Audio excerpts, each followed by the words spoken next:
Welcome to the all-new Marvel Roundup, the Southgate Media Group guide to the Marvel Comics of the week. As always, I am Phil&rsquo, joined by my friend... Charlie, yes, sir. Alright, Charlie. You first. What did you get? Okay, now, I'm going to say this right now. I took this off the pull list last week because, you know what?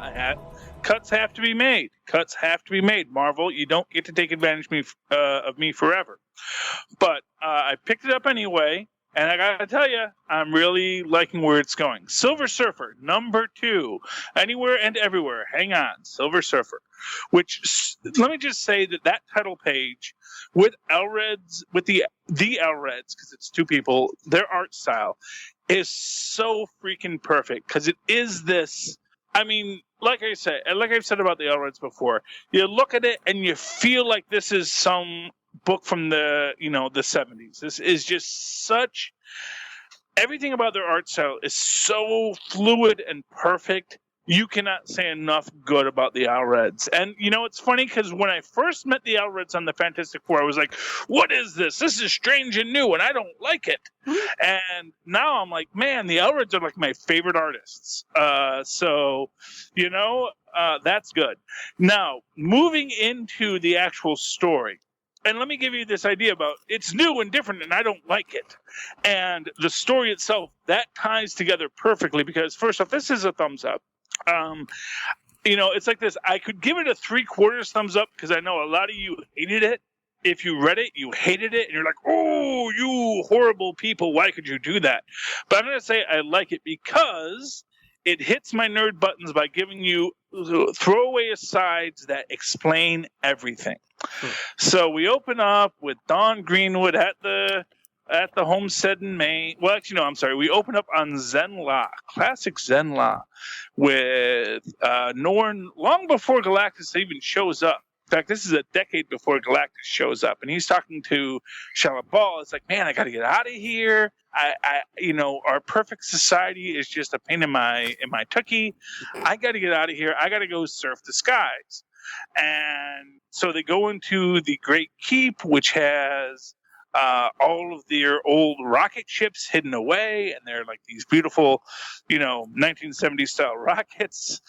And he wants to steal one and fly away, a la the Doctor. And Shalabal is like, no, this is forbidden. And they meet there, and the Keeper is there, and he says, the legend is that we do not travel the world because we're perfect, but the fact of the matter is we do not travel the universe because we are dangerous. And then that gets left where it is. Then, back on Earth, Norn Rad, he's waking up and says, seared pig and bird embryos. Again, sigh. And his board is out there, and he's like, yes, I know, we're still on Earth. What? No, I don't know when we can leave. I'll find out. And he makes mention that perhaps it is their custom that we cannot leave until we've consumed the entire Earth pig. Basically, Dawn wants to stay.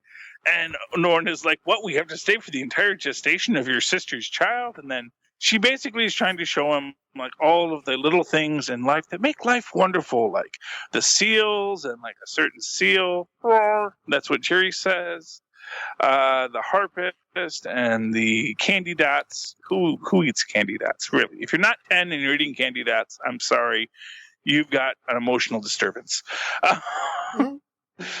Now, I used to eat candy dots, but I was 10. Now I'm a grown-up. I don't eat them because it's sugar on paper. It's not as good as it sounds.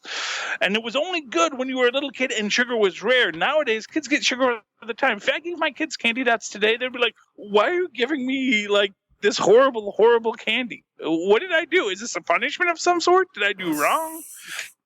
Takes him candlestick bowling, which I guess is a thing somewhere. And basically, you get why, quite frankly, Donna and Norn will eventually break up because they're on this lighthouse. Dawn is looking at the ships, and he's like, "Didn't you ever just want to hop on a ship and go away?" And he's like, "No, not until I met you, and then I wanted to travel. But no, before this, no, I was very happy where I was."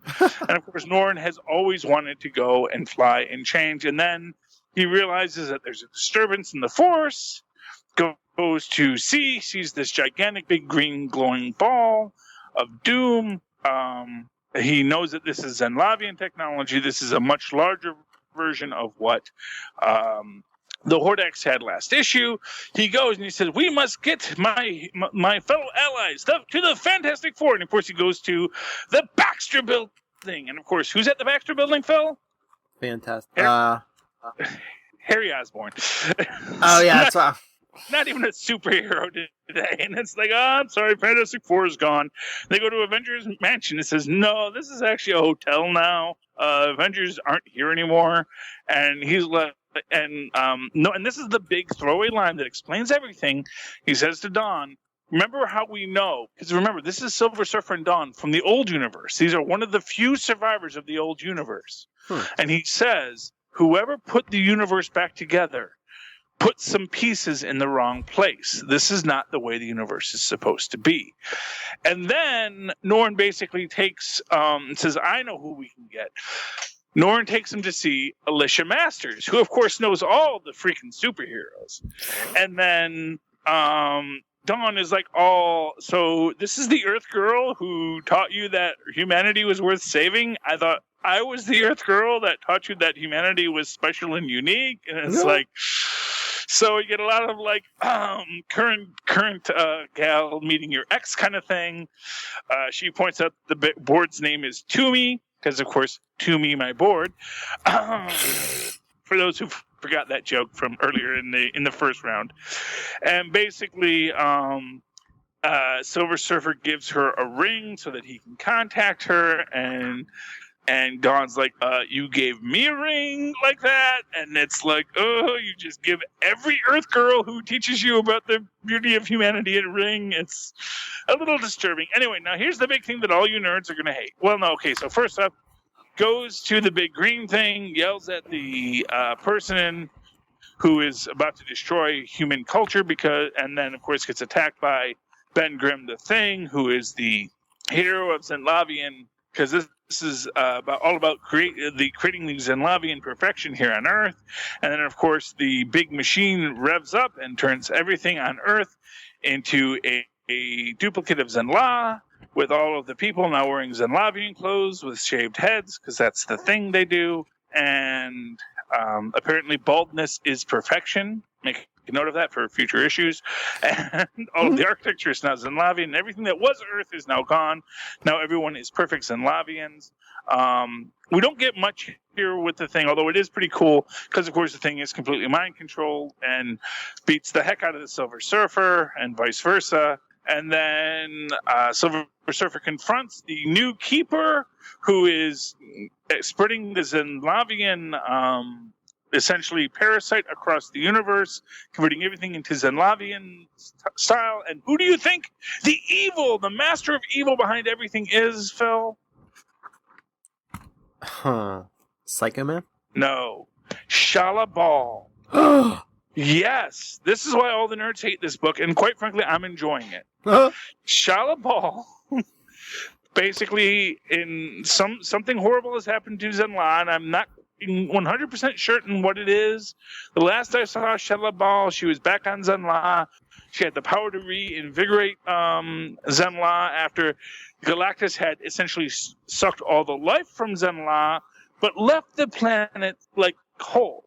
And so he sort of split the difference, since Silver Surfer had served him, but then betrayed him. So he took the life force from Zenla, and then Shala Ball had the ability to return the life force to Zenla. And I don't know what happened since then, because that was back in the late 90s, in the ensuing decade or so. Now she's all evil and is taking Zenla technology to convert every planet in the universe to Zenla variations, because Zenla achieved perfection, and now have some perfection, you savages. And it goes into this idea that everything is a little off in this new universe. And I think it speaks to something that's going to be much larger and much more interesting. And so, yeah, thumbs up for Silver Surfer. Really like this book.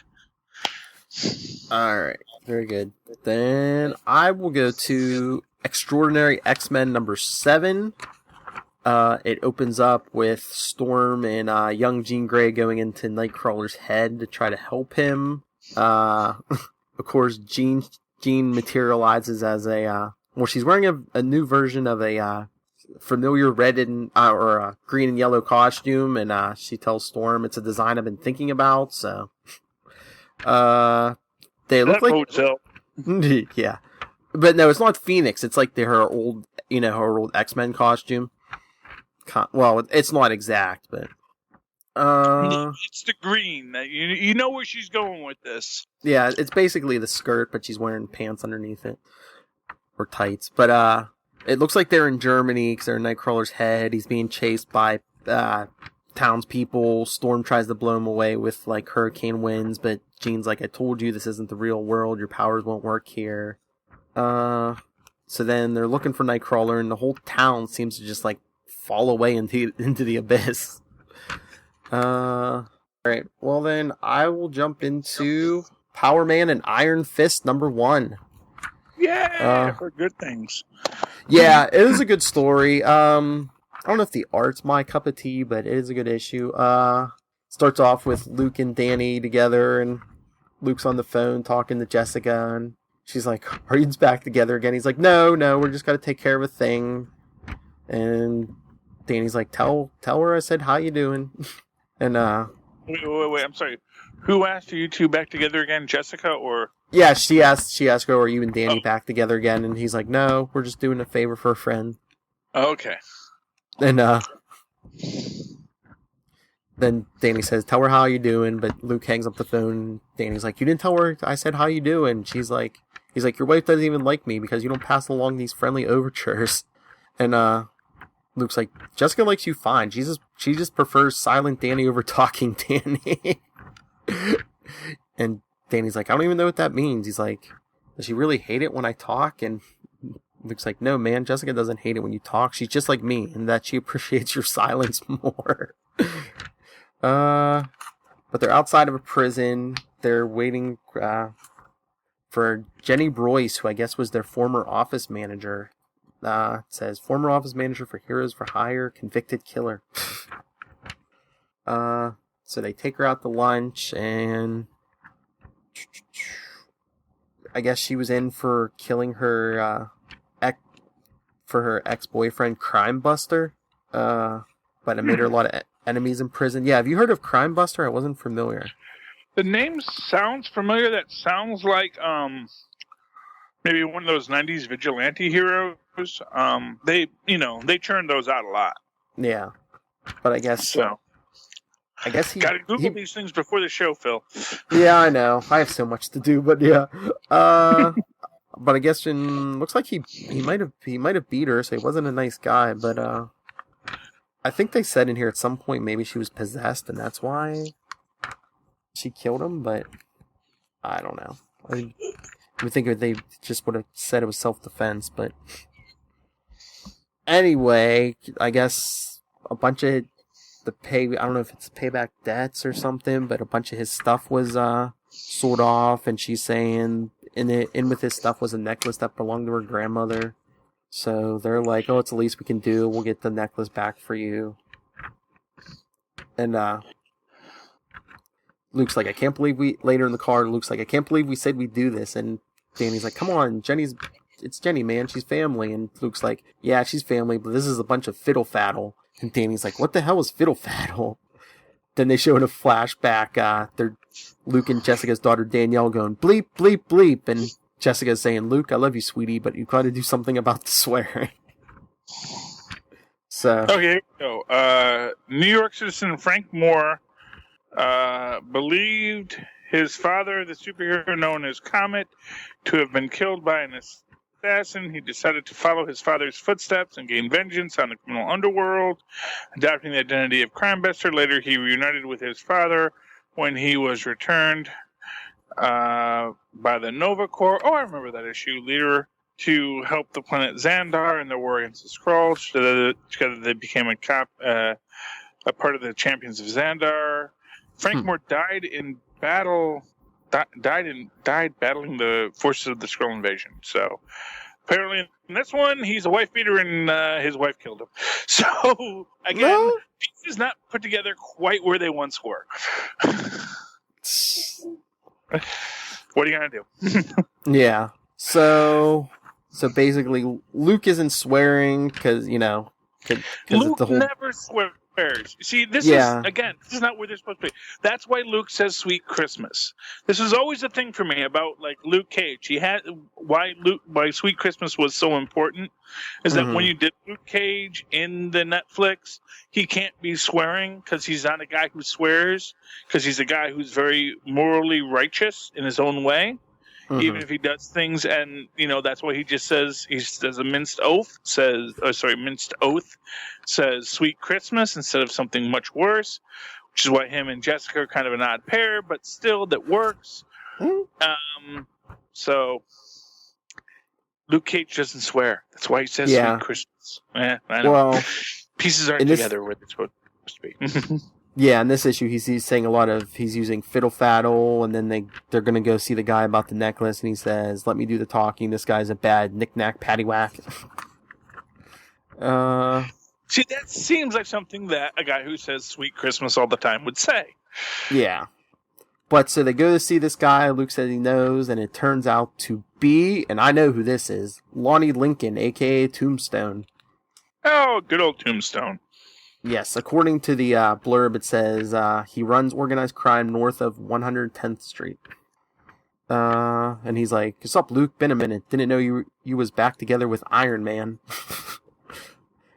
He's like, "No, Iron Fist." He's like, "We're not together. We're just... So he's telling Tombstone. He says, "There's a bit of confusion about personal belongings of a friend of ours, which inadvertently came into your possession." And Tombstone says, "Sounds like someone's calling me a thief." And Power Man's like, "No one's calling you a thief."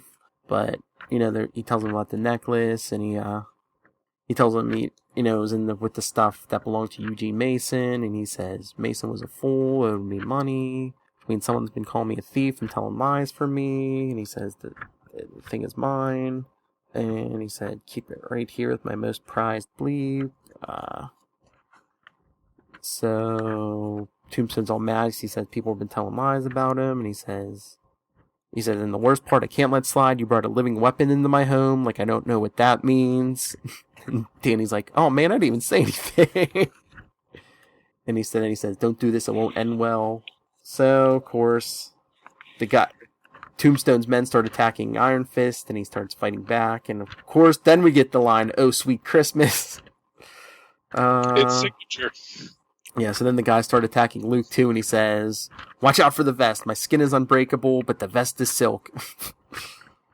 So they're fighting, they get the necklace, all the guys are down, but Tombstone's telling Luke Cage, he's like, "You don't want to mess with me, Cage." And the next panel we see Tombstone go flying through the wall out into the street. And he says, "Listen to me, that necklace has magical power." And but the guys take it, and they give the necklace back to Jenny. And Luke's like, "Tombstone said the necklace was his, said he won it in a card game." And Jenny's like, "I don't know why he would say that." And he's like, "I mean, we're family, why would I lie to you?" And Danny's like, "Yeah, man, who are we gonna believe? Family or an ex-con like Tombstone?" And Luke's like, "I'm an ex-con, so's Jenny." And wait a minute, wasn't this the plot of Ant-Man 3 issues ago? I don't know. Yeah. Didn't Stern lose her mystical amulet to the leech in a poker game, and then like hire somebody to get it back without them realizing that this was lost fair and square? Mm-hmm. Marvel, you're getting redundant. But see, they put out so many books, they assume nobody reads both of them. Yeah. So we see Tombstone telling his guys, Power Man, Iron Fist, they're back together. They're gonna pay because they jacked me for the Super Soul Stone. Yeah, that's Super Soul Stone. And then Luke's telling Jessica again, no, him and Danny aren't back together. They just did a favor for a friend. But meanwhile, we see Danny holding a flyer or something that says "Heroes for Hire," and he says, "Man, today was so awesome. There's no way he cannot do this."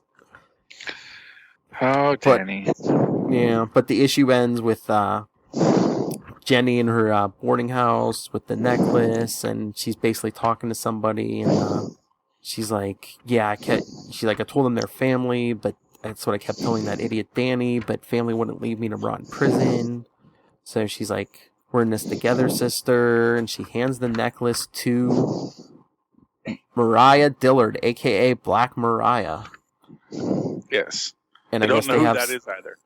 Yeah, but I guess they have something up their sleeve for that magical necklace. But it was a good issue, good start, like I said.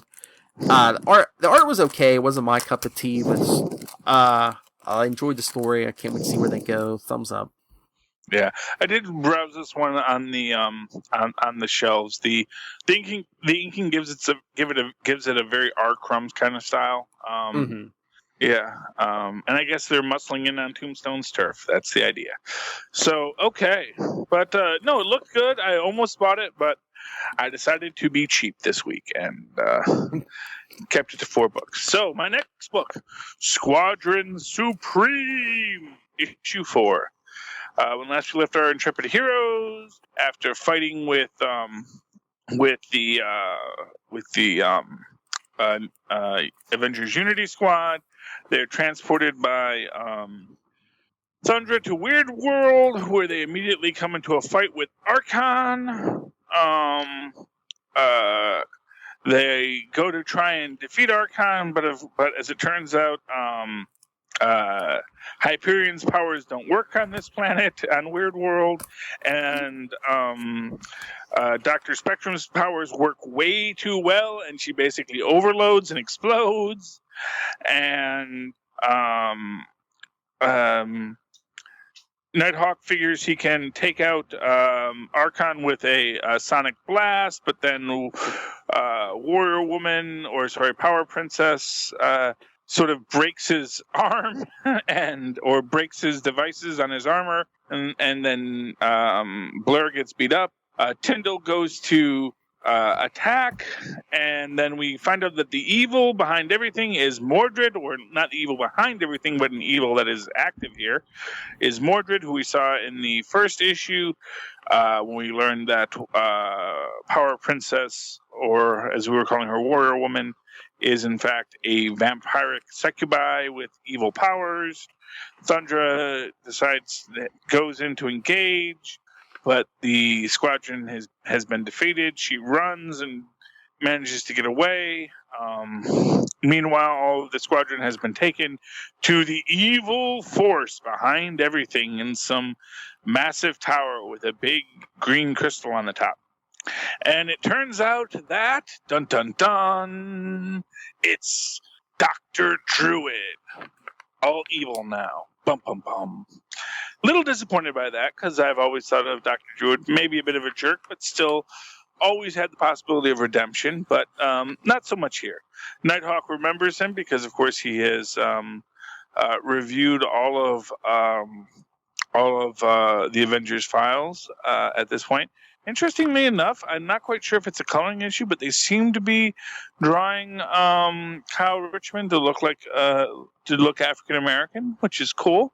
But it's a slight change from previous incarnations, and we found out that basically after Dr. Druid was killed the last time, his soul wandered around till it wound up on Weird World, where he found out that he had corporal form. He does not have corporal form outside of Weird World, but on Weird World he has corporal form. He found that he enlisted the work of the aid of Mordred to, and then tortured the wizard Ogeode to create a magical crystal device that spreads his power throughout Weird World, basically puts everyone under his hypnotic thrall. Meanwhile, Thundra and Hyperion have in fact escaped. They're making their way out when they're basically giving some exposition. Thundra came from the future, fought Ben Grimm, became friends with Archon, was his consort for a time, but eventually their personalities were just too strong. They get attacked by Magma Men, but the Magma, and they say, well, we're going to fight them even if this is our last stand. But then they are saved by, you know who saves them? No. James Patrick Scully, U.S. Marines. Folks here, though, call me Skull the Slayer. Now, what do you say we turn things around and take back this nutty world? Exciting story. It was a lot of fun. Really enjoyed it.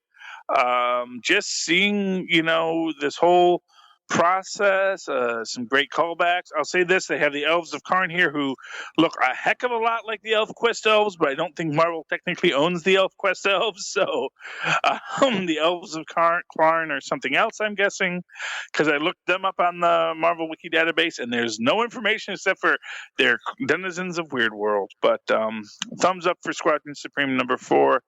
Glad I kept this one. Definitely enjoying the Squadron going forward. May even pick up Hyperion and Nighthawk, Nighthawk when it comes out. I would like to, but there's so much stuff. I know. There's more coming. I mean, there's a Black Panther book coming. There's another Moon Knight book coming. What else? Yeah. There was something else. Oh, there's International Iron Man. I mean, there's so much stuff. Well, I think I have 4 books again next week. I could pick up International Iron Man, but I may just pass because I'm already getting 1 Iron Man. Do I really need 2? Is it? Is it next week? Yeah, I think International Iron Man is next week. Okay. Or else it was just on the same page and it's like the week after. But I think it's next week.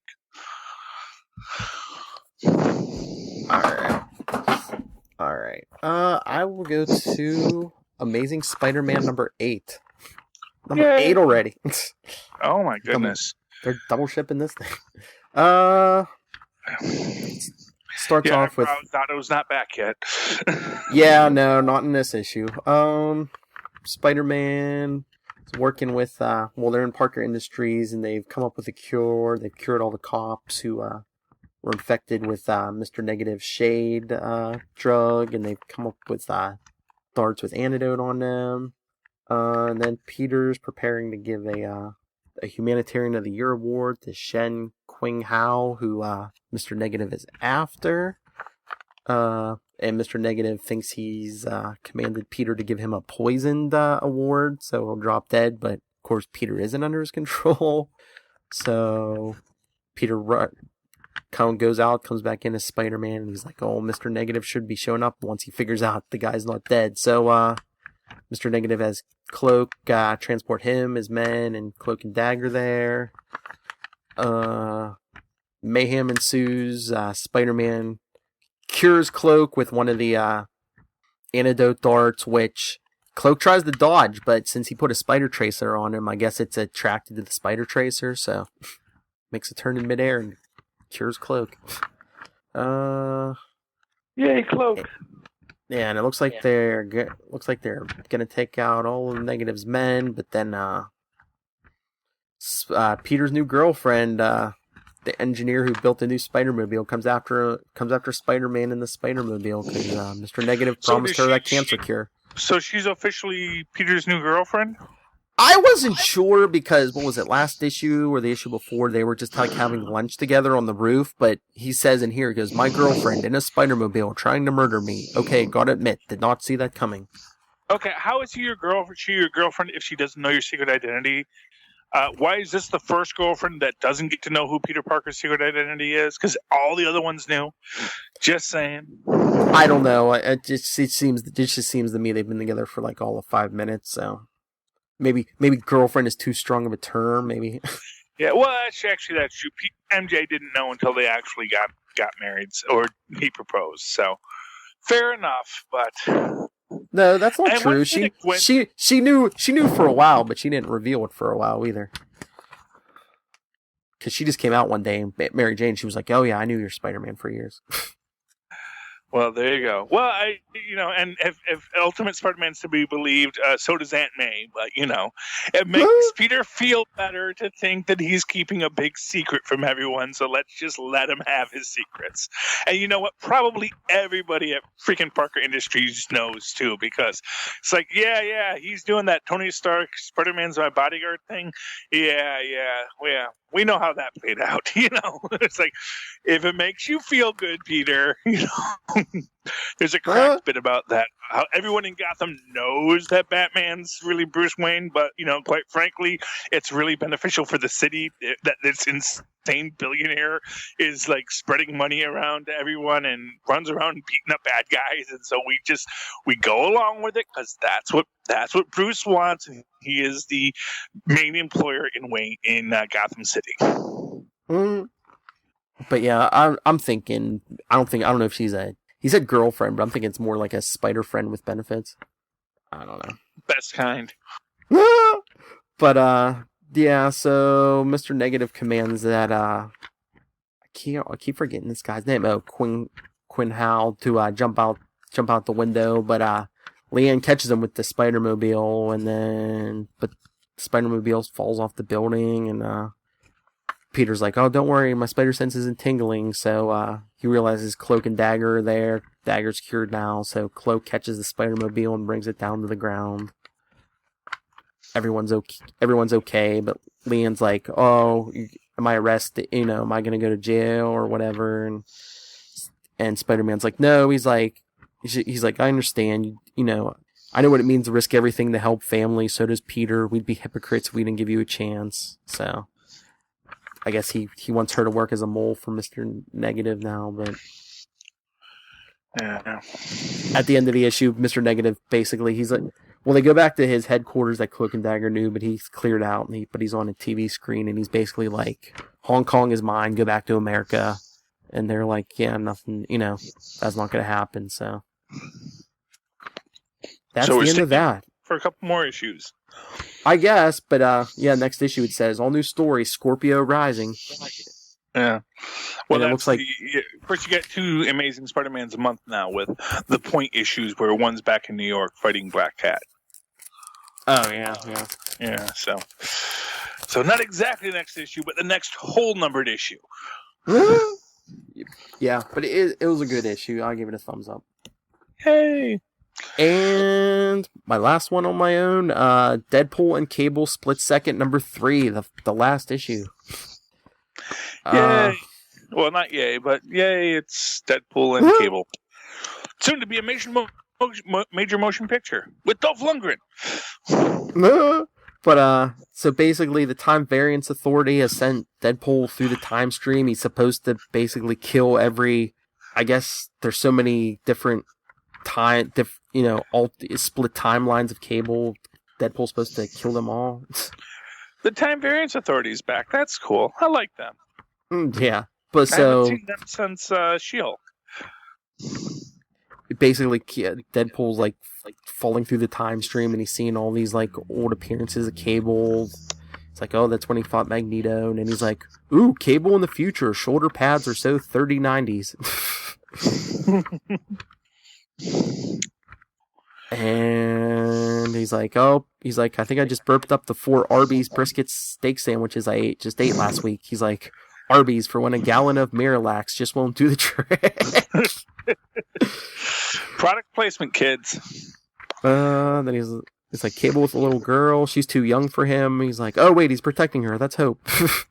Then he sees the whole Cable cloning himself, and he's like, no wonder he's so screwed up right now. He's like, that's what led the Time Variance Authority to send me through a rerun of Nathan Dayspring Gesundheit. This is your life. But it's basically he goes to the future, and he encounters Cable at different points in its time, like when Cable's younger, because Cable doesn't have, his hair isn't all gray. There's one point where Cable's using Captain America's shield in the future. But instead of killing Cable, Deadpool basically starts saving him in all these timelines. Oh, Deadpool. Yeah, like I guess he was gonna die at certain points, but he keeps saving him, and oh, he's the impossible Deadpool. Just like Clara. Just showing up randomly throughout his life. Entered his time stream. But then a hologram from the Time Variance Authority shows up and tells him he performed admirably, and Deadpool's like, continuity cop says what? And the hologram tells him, your actions have served to invalidate several timelines, and so he's like, what, so you don't want me to kill him? And the hologram says, we thought cessation of this day spring the best way to cleanse an individual timeline, but your methods have proved effective. And Deadpool's like, all right, tell me what in the name of Dr. Samuel Beckett is going on here. And there was like a time cancer in Cable's head, but he's like, we thought killing Dayspring across multiple timelines would have sewn several frayed ends together, but surprisingly, saving his life across multiple timelines has generated the same result. And Deadpool says, I'm the first to say that violence is never the answer. This makes for a very interesting cosmological aspect of it, in the idea of multiple, rather than multiple possible futures, you could actually have multiple possible pasts, where different pasts could link up to a single point where things mesh and then move forward again from there. So that rather than having multiple futures constantly, infinitely spreading out, you could actually have multiple paths, so multiple continuity existences in the past that all wind up in the same point and then move back forward again. So I have theorized this many times. Well, look at this. Deadpool's like, well, he's like, all these younger versions of Cable have seen me. He's like, shouldn't that be ripping apart your temporal Linus blanket even more? And the hologram's like, under normal circumstances, you would presume so, but Deadpool pieces it together. He's like, son of a beeswax, Cable knew me before I ever met him. That would explain why he's put up with me all these years. It all makes sense now. No. But he flashes back to the present where Split Second's attacking again, but he tases him in the neck, and he realizes that Split Second was he was a son of the doctor he met in the first issue, and I guess his Split Second's brother was killed that day, so he came back in time, but going back in time, I guess, is what got him killed. And this was Dr. Apollo Creed? Yeah. It's one of his sons is Split Second, who went back to save his brother, but going back is what killed him. But then a version of Cable shows up fully powered, because remember, he didn't have his powers in the beginning of this miniseries. And Deadpool's like, that's my boy Cable, looking almost the way all four of his fans like him best. Yes. Yeah.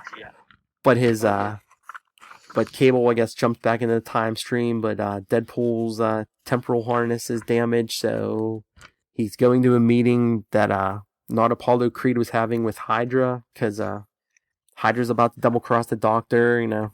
They don't want him to sell their property. Hail Hydra, until Deadpool swings in and kicks Hydra and says, hail my boot soul. But he brought in a S.H.I.E.L.D. TAC team to help him.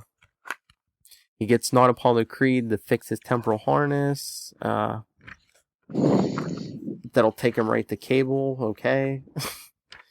And then he sees Split Second with like no shirt on, and he's like, "Did Cable get fresh with you?" And Split Second's like, "I don't know what you need fixed." And Deadpool says, "I know someone who does. Hey, Kool-Aid!" And the hologram shows up and he says, "Your pithy turn of phrase is lost on your current target demographic." And Deadpool says, "See, now I know you're a figment of my imagination." But I guess he says, Dayspring seeks to eliminate the deviants in order to clean the time stream. Deadpool needs to embrace his multiplicity to heal the lesion in his brain. So, Deadpool goes in and says, "Cut it out, I'm here to save your time cost, Tookus." He actually goes in the Cable's brain, I guess, with Cable's telepathic powers. There's one point where Deadpool looks like Galactus.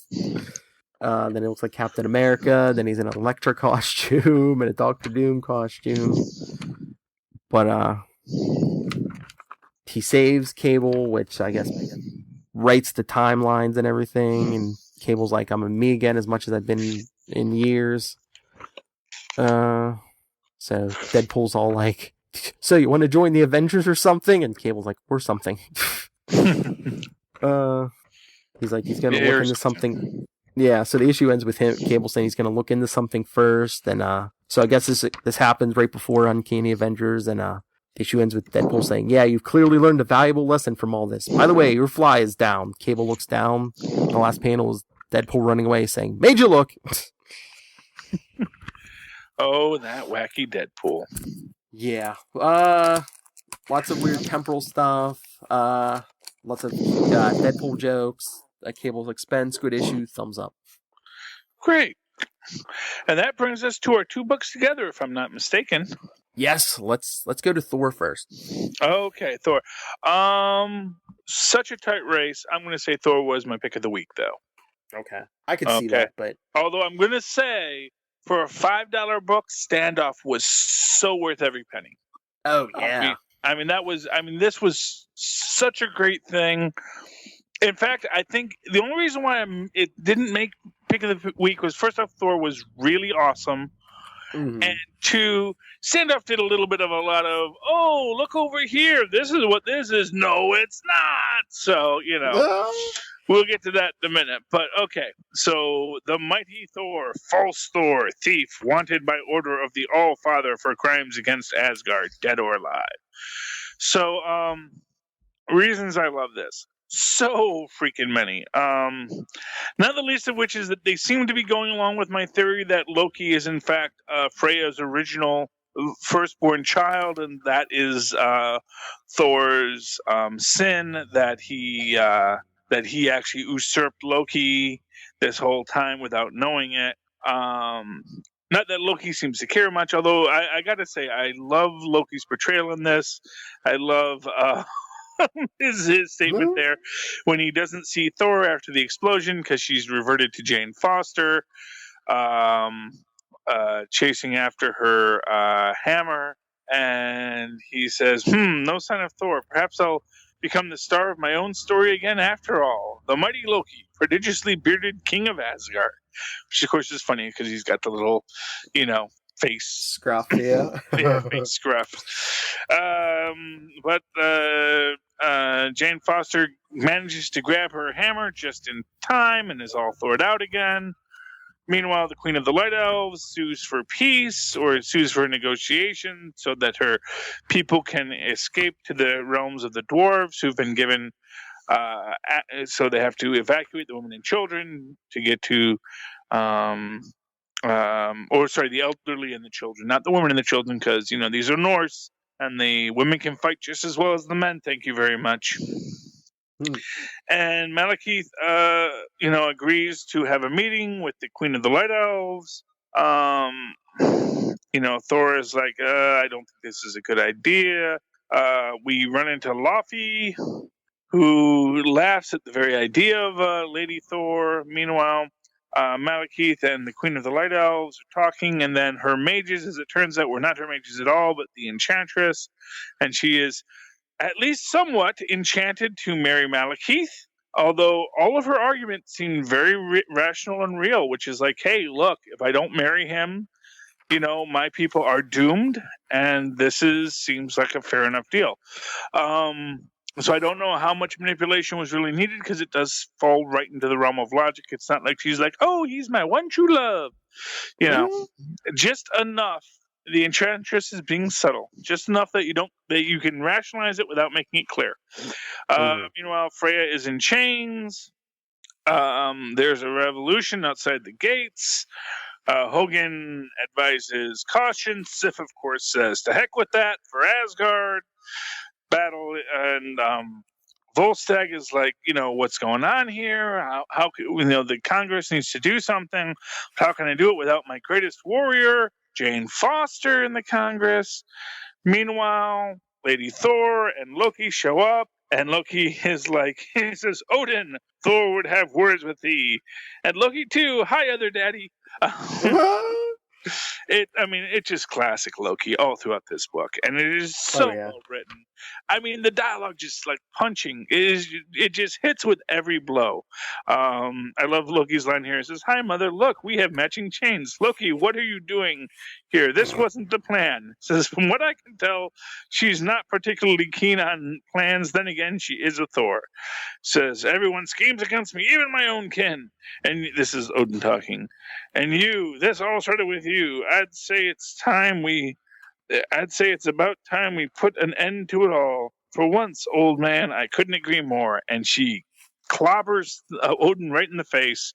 And then, today my hammer comes for your face. Odin says, today death comes for the one who would be Thor. And Thor says, today my hammer comes for your face. Yes. Thor versus Odin next week. 2 pages of letters. And I haven't written mine yet, but I am definitely writing this week. Probably after we sign up, I'm probably tomorrow morning going to write a letter to these guys because, such a great book. Was my pick of the week, 100%. And honestly, Standoff was my pick of the week up until I read Thor. And I was like, oh, man. And, there is this, we've been complaining about the number of books from Marvel lately. But I tell you, you get a light week, or you make yourself have a light week, and you just pick your good books, and man, it reminds you why Marvel is so good, why these books are just fantastic. Because, even my lightest book, I really loved this week. It hit my nerd spots right in the right way, and I don't care if nobody else reads Marvel right now, because right now Marvel is just writing for me, and I'm so happy about that. Mm-hmm. Yeah, what do you think? Well, just like you, it was a toss up between Thor and Standoff. But I think Standoff was just edged out a little for me. So that works. Yeah. I like it when we pick different ones anyway. So you take Thor, I'll take Avengers Standoff. So yeah, tell me about Avengers Standoff. $5 whole. Every penny, like I said, is worth it. And then they trick you with that ending. Oh man, do they trick you? Everything about this, it's just misdirect and, man, made me happy. And as I'm supposed to understand it, there's some tie-in here to some episode of Secret Avengers, which I hadn't been reading, so now I'm like, oh, but I can't find exactly what the reference is. That somehow Pleasant Hill is, Secret Avengers related. Although, actually, I'll say this, there was actually a Fantastic Four story that had a kind of a similar idea of supervillains put into a sort of a relocation camp, but that one was run by the Puppet Master. But anyway, you tell the story, Phil. Well, it opens up with Bucky trying to break into a S.H.I.E.L.D. installation where I guess something bad went down. And while he's reviewing logs or whatever, S.H.I.E.L.D. agents capture him, and that's why we think it's Bucky at the end. Yeah. Now, you agree with me that this was Project Kobik that he was looking into, correct? Yes. Yeah. But of course, with all the other misdirects, who knows? Yeah, but we're dealing with Cosmic Cube Shard. That's what I was going to ask you. The project is Kobik, but do you remember Cubic? Well, yes. I think that's an intentional reference there. Yeah, it's called Kobik. And actually, I'm trying to remember what the Beyonders evolved Cosmic Cube form was called, because it was something. Was it Cosmos with a K? Yeah, I think so. Yes, Cosmos. So maybe because that was actually one of the things I was thinking. Because when he looks at the girl and you see the little girl and she says, I just want to be happy. And it reminded me of that Secret Wars, the end of Secret Wars 2, where he's trying to create a human form. And if this might be related to that, because of course that was the one thing conspicuously absent from our Secret Wars storyline was of course the first Beyonder, the original Beyonder, the proto Beyonder, So I don't know. Maybe that's going to come back to this. But they basically, Pleasant Hills is a place where I'm guessing it's S.H.I.E.L.D. and it's Maria Hill, so S.H.I.E.L.D.'s behind using these cosmic cube fragments to make prisoners forget who they are. Well, not just Maria Hill, but who else was involved? When Jim is going and exploring, whose name is written on the on the building? Wait, which building? The building that's sort of powering the force field, keeping everyone inside Pleasant Hill. Oh, yeah. Stark. Yeah, exactly. So, as to why the Civil War occurs, Stark knew. And again, Stark keeping secrets. Stark is in on it. Yeah, so just because I think we're getting ahead of ourselves, so we open up with the Bucky story, and then we come to this guy, Jim. Well, we don't know he's Jim at this time. He's just a guy. He's a skinny blonde guy running through the forest. And skinny blonde guy, I immediately think, is this Steve Rogers? Is this how Steve gets his? Did they sort of retro Steve Rogers, yada yada? And who's the doctor? Oh, Selvig. Yeah, Selvig gets his Marty Marvel appearance here. Good for. But yeah, another misdirection. Then when they start calling him Jim, it's like, okay, Jim, James, Bucky Barnes. Okay. Yes, and then of course they just they hang a freaking hat on it when he meets the mechanic. And he says, if you're who I think you are, I think you can still feel the chains on your arm. And then they flash to what? Bucky's arm, So clearly they're pushing it. And then, of course, when he's talking to Maria Hill and she said, you remind me of this guy. Everyone said he turned good, but that's not quite what I think, yada, yada, yada. And then we get, and like everything about this, you're seeing this. And you see awesome facial hair, bro. And you think that's Tony. This is Steve. S.H.I.E.L.D. is putting the Avengers under the mind control a la what was that? What was that Mark Miller thing where where the villains took over and all the superheroes were hypnotized into thinking they were part of an old TV show? I don't know. They made a movie of it with Angelina Jolie that had nothing to do with the comic. I thought you were gonna say about Wanted. DC. Okay. Okay. Yeah. I thought you were gonna say DC's Identity Crisis when certain members of the Justice League mind wipe villains. Yeah. Yes, which was actually first done in Squadron Supreme. Yep. Yep. Because Marvel did it first, then DC said, "Oh, aren't we cool?" and did it later, years later. Yeah. All right. All right. I have a question. Mm-hmm. The therapist that quote unquote Jim is talking to, Dr. Bruce, who said he had anger issues. Is that Banner? I don't know. I mean, I'm guessing. And if it is, if it is he working with S.H.I.E.L.D. willingly, or did they do the old mind thing on him too? Well, you see because you see him in the training. Because there's a training, for those who haven't read it yet, there's a training video scene.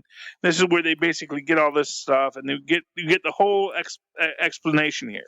And when you see that Dr. Bruce is in the training video, I'm wondering if Dr. Bruce, if he is mind wiped or something, maybe that's Samson. Although, it's this very weird thing. Getting back to things aren't where they're supposed to be. It's interesting. I actually found out that apparently D-Man coming back wasn't first in Secret Wars, that he had actually been resurrected in the last issue of the Avengers just before the last days of whatever, although I'm not quite sure how I missed that because I thought I was reading all the Avengers books at the time. But apparently he was resurrected just before the incursion. Or maybe that's just someone's headcanon that they put on Wikipedia. I'm not quite sure. But anyway... But this idea about things not being put back right, I do wonder, were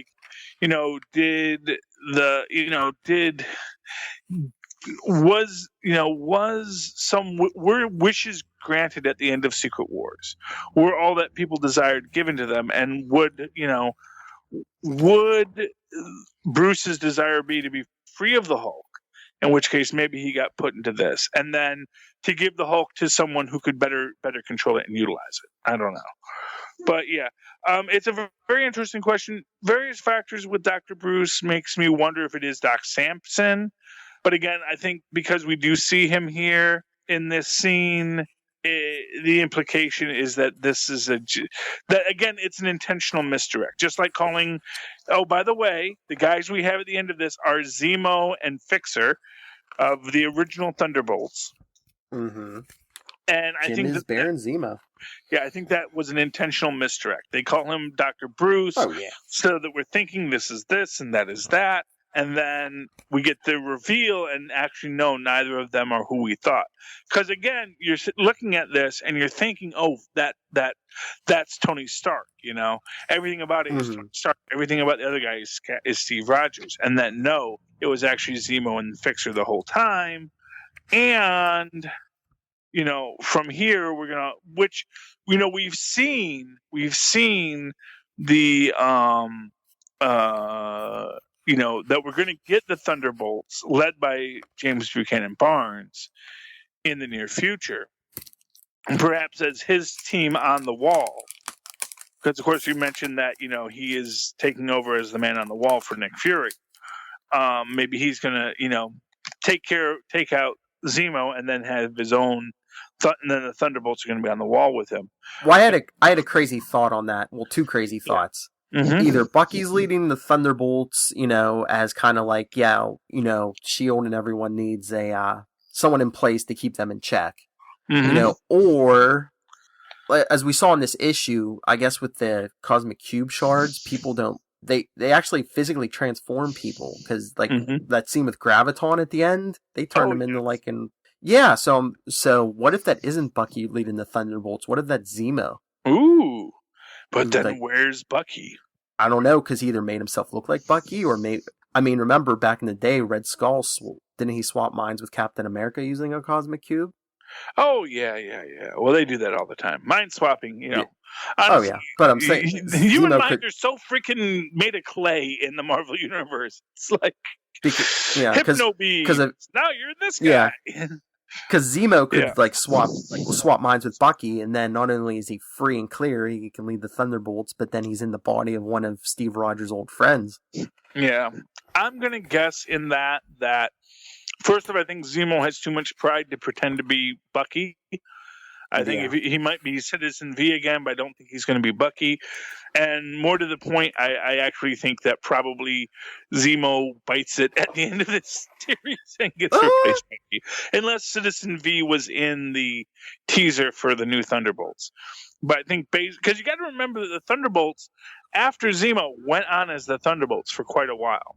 Oh, yeah. And, did their whole thing. Because, quite frankly, as the Illuminati is teaching us, being a villain, it's a hard gig, and it's not, it's not nearly as much fun as it sounds, and unless you are, Crusher Krell or the Rhino, a guy who was a criminal long before you got superpowers, there's a part of you that's like, is really criminality my line of work I want to be?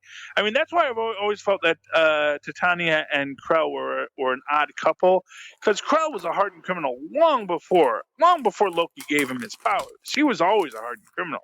And Titania was just, she was just a chick from Colorado, who was picked on a lot and was given absolute power by Dr. Doom. But, it's like, well, are these guys, I can see the Thunderbolts, opting to hang out with Bucky and go beat up cosmic threats, because, hey, I get to beat... Because if the villains are going to say, hey, I get to beat people up, and the ones that kind of want to be good guys can say, you know what, this is actually kind of my great calling, So I can see that as an outcome for this. But, no, Standoff, starting off, was really great. Oh, and interesting thing, I looked this on the cover. I mean, that might be artistic license, but I like the Avengers crime scene tape on everything. Oh, yeah. And the little girl holding the cosmic cube and all of the faces screaming. And that's what really...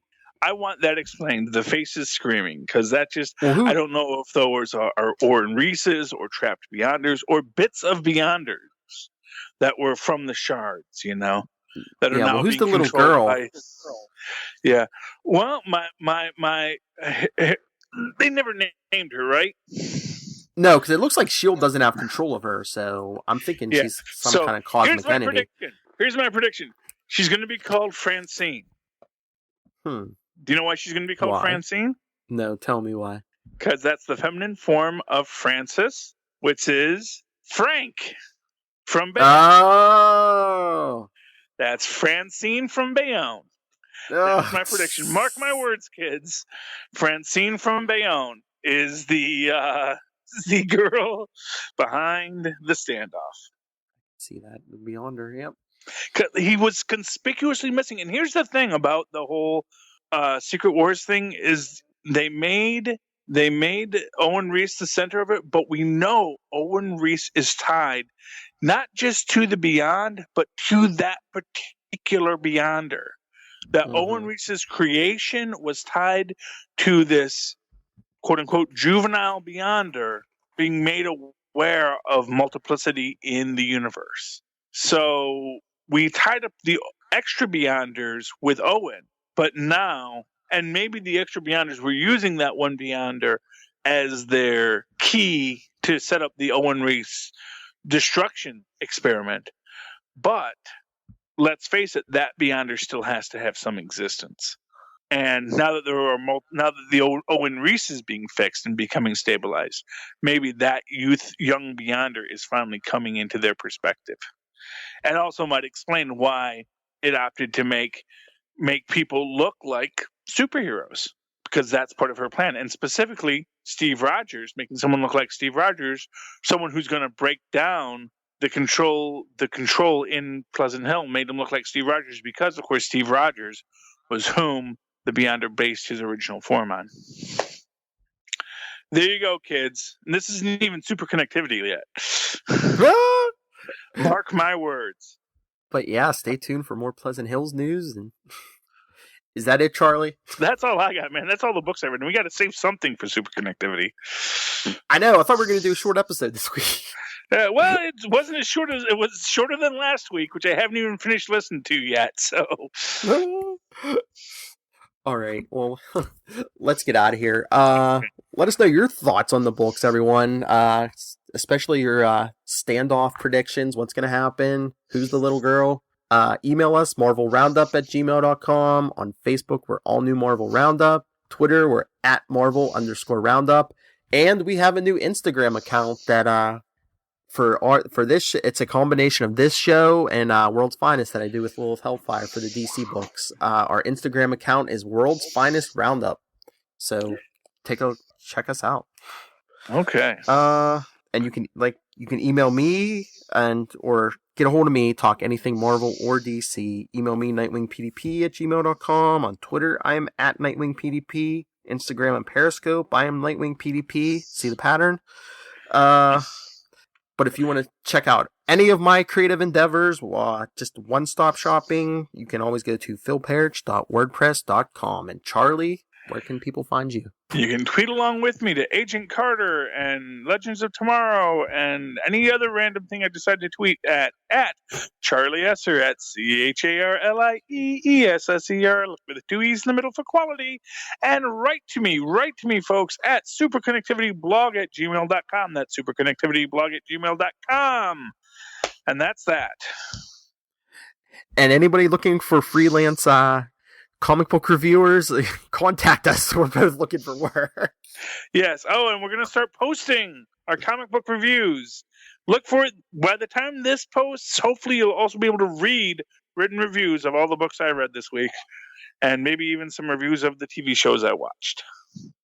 Yeah, I'm looking for stuff to do for Periscope and stuff. Maybe I'll do some video reviews and put it up on YouTube. Okay, everyone. Awesome. That's how the creative process works. All right, that's it for this time. Come back in a few days for Super Connectivity, and then back here next week for more books. I don't think it's a super heavy week, at least not for me. So, yeah. Okay. All right, well, come back, join the fun, and remember, you think your life is bad, it could be worse. You could be living next to Maria Hill. Good night. Good night.